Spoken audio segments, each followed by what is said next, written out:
Assalamualaikum warahmatullahi wabarakatuh. Waalaikumsalam warahmatullahi wabarakatuh. Baik, selamat sore sahabat Bawaslu dimanapun sahabat Bawaslu berada. Kembali lagi bersama kami di program Ngabuburit Sesarengan Ngawasi Bawaslu Kabupaten Kendal. Program Ngabuburit Sesarengan Ngawasi Kabupaten Kendal ini merupakan sarana edukasi untuk masyarakat, khususnya masyarakat Kabupaten Kendal terkait kepemiluan selama bulan Ramadan tahun 1446 Hijriah.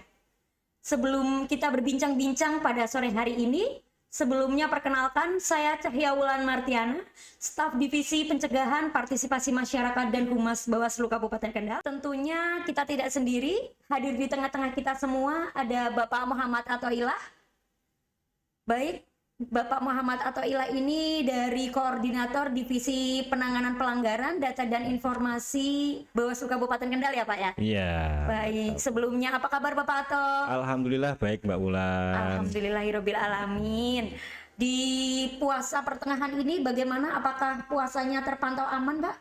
Sementara masih terpantau aman karena selama puasa kali ini mungkin dari awal sampai pertengahan ini kita hampir setiap hari kita disambut dengan mendung. Iya, Jadi betul. kita masih tertolong dengan cuaca yang cukup Sejuk ya, Pak ya? sejuk, gitu, nggak begitu panas. Oke. Bahkan di beberapa kali kita berbuka puasa, Iya. kita disambut dengan hujan yang sangat lebat itu, Pak. Oh, jadi sudah tidak haus lagi ya, Pak Iya, ya? betul. Oke. Baik, sahabat Bawaslu dimanapun berada, perlu kita ketahui kembali, perlu kita flashback kembali bahwa tahapan pemilihan 2024 ini telah usai. Oleh karena itu perlu nih kita flashback kembali bagaimana sih Pak kiat-kiatnya yang dilakukan oleh Divisi Penanganan Pelanggaran Data dan Informasi Bawaslu Kabupaten Kendal selama menghadapi tahapan pemilihan tersebut. Nah, di sini khususnya untuk Divisi Penanganan Pelanggaran ini fokusnya untuk meminimalisir ya Pak Iya. potensi-potensi pelanggaran yang ada di Bawaslu di Kabupaten Kendal. Nah, untuk strategi-strategi tersebut mungkin Pak Atok bisa menjelaskan nih Pak, bagaimana upaya yang telah dilakukan. Baik Mbak Wulan, terkait kita berbicara pemilihan kemarin terhadap Divisi Penanganan Pelanggaran sendiri, kita ada beberapa kegiatan-kegiatan yang kita laksanakan, baik itu kepada peserta pemilihan, dalam hal ini partai politik pengusung calon bupati maupun wakil bupati, kemudian juga kepada masyarakat, tak lupa juga kemudian kita lakukan sosialisasi juga kepada masyarakat Kabupaten Kendal yang harus netral itu. Jadi yang pertama perlu kita jelaskan bahwasanya pemilihan kemarin, apalagi sebelum memasuki tahapan kampanye maupun di tahapan kampanye, kita lakukan sosialisasi terkait regulasi yang digunakan dalam pemilihan. Kita sampaikan kepada teman-teman partai politik, ada beberapa kali kita undang teman-teman LO partai politik untuk kita kemudian sosialisasikan bagaimana proses kampanye itu dapat berjalan dengan lancar dan sesuai dengan regulasi, baik tahapan-tahapannya mulai dari SCTP ke kepolisian, kemudian ditembuskan ke Bawaslu maupun ke KPU, juga kemudian terkait jadwal-jadwal yang telah ditetapkan oleh KPU dan lain sebagainya. Itu yang pertama. Kemudian strategi yang selanjutnya adalah terkait sosialisasi kita maupun imbuan-imbuan kita kepada pihak-pihak yang dilarang ikut kampanye atau dalam hal ini harus bersikap netral. Yang pertama, kita juga membuat suatu kegiatan dan itu dihadiri oleh ASN maupun kepala desa se-Kabupaten Kendal. Memang tentu tidak semua bisa hadir dalam satu forum, tapi terkait itu perwakilan di masing-masing kecamatan itu juga kemarin sudah ada. Kita sampaikan juga, kita berikan sosialisasi, baik itu bersama ASN, kemudian perangkat desa atau lurah, kemudian juga ada TNI maupun Polri di situ, terkait kita sampaikan sesuai regulasi bahwasanya mereka dituntut harus netral seperti itu. Tentu di luar itu kita juga membuat surat imbuan kepada kurang lebih 365 kepala desa se-Kabupaten Kendal untuk bersikap netral dalam tahapan pilkada di tahun 2024 kemarin. Dan yang terakhir, kita juga bekerja sama dengan stakeholder, baik itu Dinas Komunikasi, kemudian Badan Kesatuan Bangsa dan Politik atau Kesbangpol, kemudian Dinas dan lain sebagainya. Kita lakukan sosialisasi terkait penanganan pelanggaran. Kita sampaikan, kita berikan sosialisasi atau pemahaman ke masyarakat bahwasanya bukan hanya Bawaslu saja yang bisa mengawasi tahapan pemilihan, tapi masyarakat secara umum itu juga bisa mengawasi bersama Bawaslu tentu dengan cara apabila mereka di lapangan atau di sekitar mereka menemukan sebuah pelanggaran terkait dengan pemilihan, mereka bisa melaporkan ke Bawaslu Kabupaten Kendal maupun ke jajaran Bawaslu Kabupaten Kendal. Itu Mbak Ulan. Oke.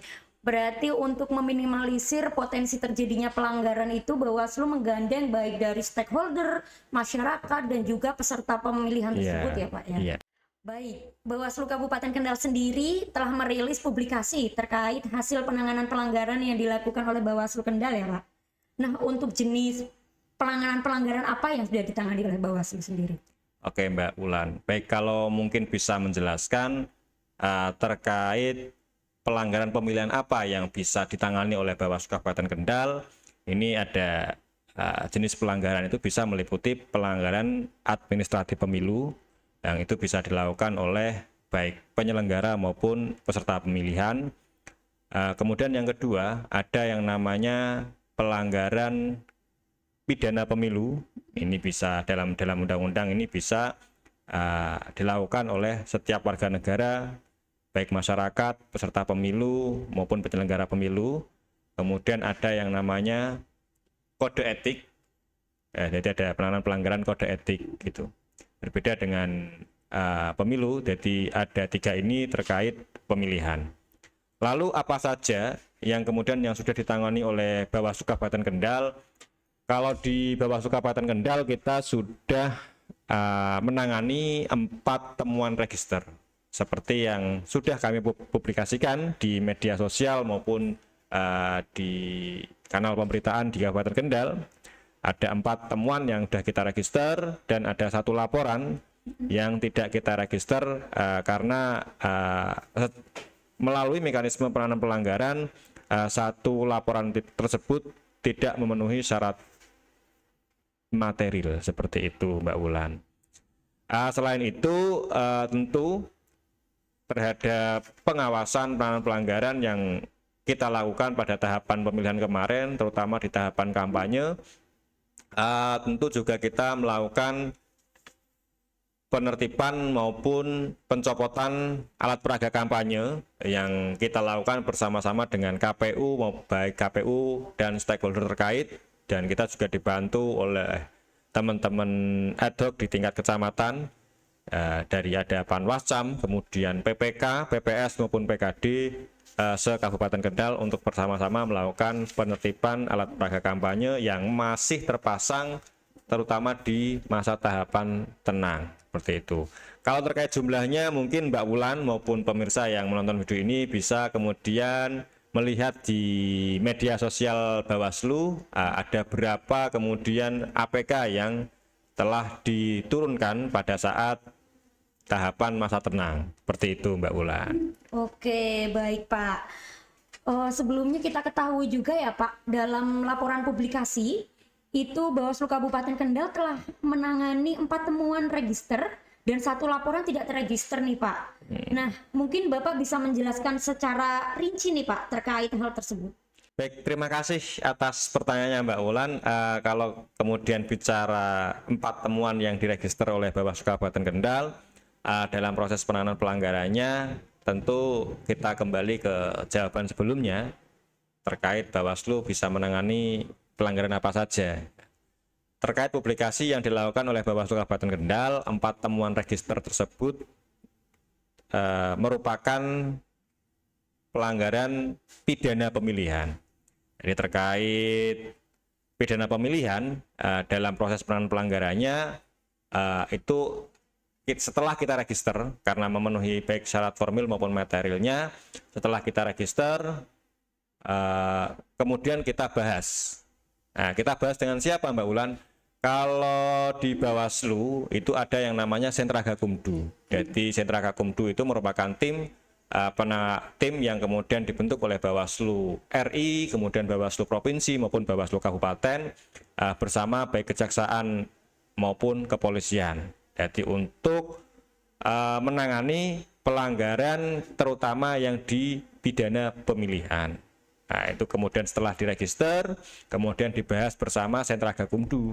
Apakah kasus tersebut masuk atau tidak, diteruskan atau tidak. Nah, ini bersama dengan Sentra Gakumdu, yakni Bawaslu, Kejaksaan, dan Kepolisian. Mbak Ulan, seperti itu. Baik Bapak. Mungkin selain pola hubungan yang dibangun oleh Bawaslu dengan Kejaksaan dan juga Kepolisian dalam Sentra Gakumdu itu, lah mungkin ada stakeholder lain yang mungkin berperan penting juga nih Pak dalam proses penanganan pelanggaran yang dilakukan oleh Bawaslu.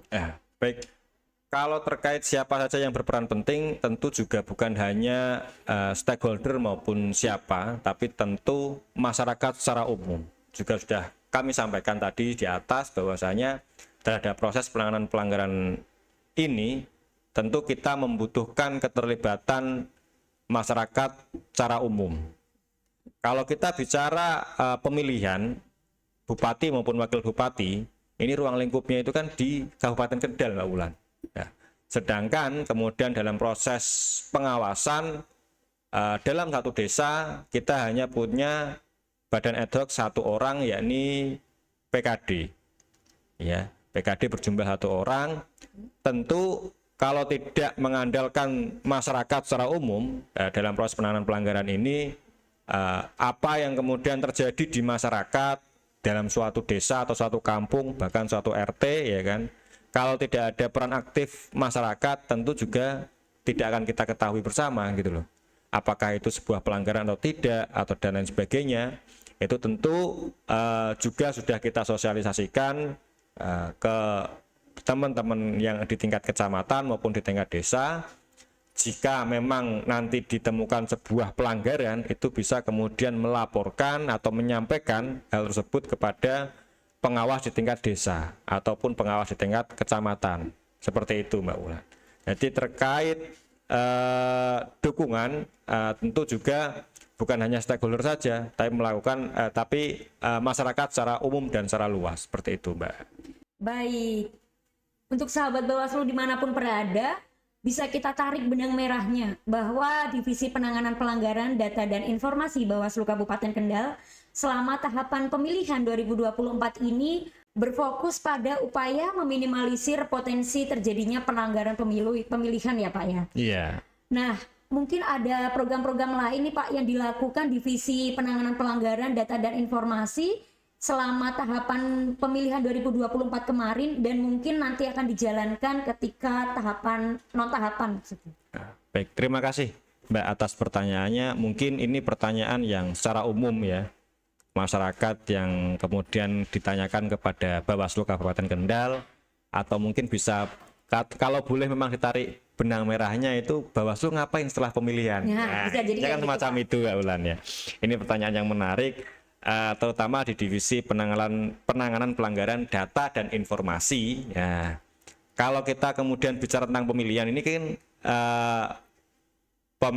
pesta pemilihan atau pilkada ini telah usai setelah ditandainya pelantikan bupati di tanggal 20 Februari 2025 kemarin Mbak Ulan. Nah, tentu Bawaslu Kabupaten Kendal juga telah menjalankan tugas maupun fungsinya sesuai dengan undang-undang, seperti itu. Nah, dari proses kinerja Bawaslu sendiri tentu ada hasil yang diperoleh berupa data-data, kemudian dari hasil pengawasan maupun lain sebagainya. Intinya adalah terkait data atau retensi data, seperti itu. Perlu kemudian kita ketahui bersama, baik di tingkat kelurahan atau desa, kemudian di tingkat kecamatan, ini juga ada lembaga pengawas yang sifatnya ad hoc. Nah, ini mereka juga punya data-data baik terkait pengawasan, baik terkait kinerja dan lain sebagainya. Sedangkan setelah tahapan ini selesai, posisi mereka sudah dibubarkan atau di ad hoc-kan. Bahasa ad hoc kan bahasanya kalau boleh disederhanakan adalah sementara seperti itu. betul. Setelah mereka bubar, tentu ada arsip-arsip yang kemudian harus dikelola. Betul. Nah, karena di situ ada data-data hasil pengawasan, kemudian hasil kinerja mereka selama pengawasan pemilihan dan lain sebagainya, itu tentu juga ditarik di tingkat kabupaten. Nah, setelah tahapan ini selesai, bukan hanya di divisi data dan informasi juga, tapi di divisi-divisi yang lain itu juga kemudian meretensi data mereka masing-masing gitu loh. Untuk kemudian dijadikan satu dalam arsip data di Bawaslu Kabupaten Kendal ya. Jadi sebagai bahan publikasi kinerja itu juga bisa, sebagai publikasi hasil kinerja di tahun sebelum-sebelumnya itu juga bisa. Selain dipublikasikan, tentu data-data hasil dari pengawasan tersebut maupun kinerja tersebut juga kita unggah dalam sistem PPID, Mbak Wulan, untuk menjamin keterbukaan informasi Bawaslu Kabupaten Kendal sebagai lembaga publik, seperti itu. Jadi kalau boleh kita runut, berarti dari tingkat kelurahan maupun desa, kemudian dari tingkat kecamatan sampai di tingkat kabupaten, data itu kita himpun, kita retensi, kita bahasanya kita tata, jadi kita arsipkan dan kita himpun dan kemudian kita upload di PPID, karena tentu kita meliputi di 20 kecamatan dan kurang lebih kalau tidak salah 265 desa atau kelurahan ya, hampir 300 desa, tentu datanya juga cukup lumayan banyak. Nah, di tahapan pemilihan yang selesai ini tentu kita nanti akan fokus ke situ, jadi mengolah data, menata data gitu kan, untuk keperluan ada keterbukaan informasi. Seperti itu Mbak Wulan. Oke, perbincangan semakin lama mulai semakin asik ini ya Pak ya. Iya. Ini berbicara terkait keterbukaan informasi publik. Nah, ini apakah masyarakat ini bisa mengakses informasi-informasi dari Bawaslu? Mungkin bagaimana caranya, atau mungkin Bapak bisa menjelaskan bagaimana nih Pak caranya mengakses data tersebut? Oke, baik Mbak Wulan.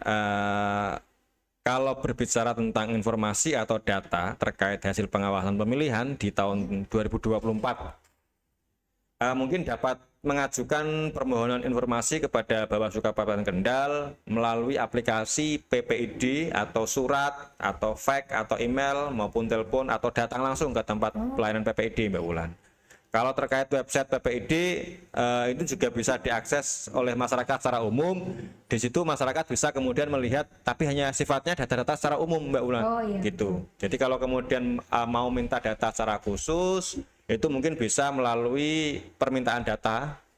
Tadi sudah saya sampaikan, bisa melalui PPID, fax, email atau datang langsung ke tempat layanan PPID. Namun juga kemudian perlu kami sampaikan kepada masyarakat Mbak Wulan, karena terkait keterbukaan informasi ini atau terkait data atau informasi ini juga ada data-data yang dikecualikan. Jadi memang secara regulasi atau secara undang-undang masyarakat memang punya hak untuk mengakses data maupun informasi, cuman juga ada batasannya. Jadi kalau istilahnya ada data-data yang dikecualikan. Nah, kalau kita bicara pengenaan pelanggaran yang sudah kita tangani, ya di situ kan ada siapa terlapornya. Nah, di situ kan ada identitas maupun nomor induk kependudukan dan lain sebagainya. Hal-hal yang sifatnya adalah privasi tentu itu adalah data yang dikecualikan dan tidak boleh Bawaslu berikan kepada masyarakat secara umum. Seperti itu, Mbak Wulan. Oke, berarti selain untuk menjaga privasi dari data pelapor, Bawaslu itu tidak bisa sembarangan ya Pak mengasih data tanpa dipertanggungjawabkan. Ya, seperti itu. Betul. Baik, sayang sekali sahabat Bawaslu, tidak terasa sebentar lagi sudah menunjukkan waktu untuk berbuka puasa. Dengan berat hati kita akan menutup program kita terkait ngabuburit sesarengan ngawasi. Sebelum kita melakukan penutupan, mungkin dari Pak Ato ada closing statement? Mungkin yang perlu kami sampaikan mungkin ya Mbak Wulan ya, Kalau kemarin terkait penanganan pelanggaran, silahkan menyampaikan laporan ke Bawaslu karena ini tahapan pemilihan maupun pemilu sudah usai. Silahkan bagi masyarakat secara umum, baik secara umum maupun luas, jika ingin membutuhkan data maupun informasi, ya, terutama yang ada kaitannya dengan Bawaslu, silahkan bisa mengakses website maupun aplikasi PPID Bawaslu Kendal, atau bisa melalui fax, atau bisa melalui email, telepon, maupun datang langsung ke kantor Bawaslu Kabupaten Kendal untuk meminta data yang ingin dibutuhkan, seperti itu. Terutama untuk pemilihan kemarin, pengennya data apa, ya, kemudian yang ingin diminta apa, silahkan aja. Kemudian mungkin bisa tanya-tanya dulu, datang ke kantor Bawaslu Kabupaten Kendal terkait itu juga bisa. Seperti itu, Mbak Ula. Oke, baik Pak. Semoga untuk masyarakat ataupun sahabat Bawaslu dimanapun berada, apabila membutuhkan terkait data-data bisa langsung datang kemari ataupun kunjungi langsung di web ataupun media sosial Bawaslu Kabupaten Kendal ya Pak? Ya, seperti itu. Oke, sahabat Bawaslu dimanapun berada, kami mohon undur diri. Saya dan Pak Ato mohon maaf apabila terdapat tutur kata yang kurang berkenan. Kami cukupkan sekian. Bersama rakyat, awasi pemilu. Bersama Bawaslu, tegakkan keadilan pemilu. Salam Awas. Wassalamualaikum warahmatullahi wabarakatuh. Waalaikumsalam warahmatullahi wabarakatuh.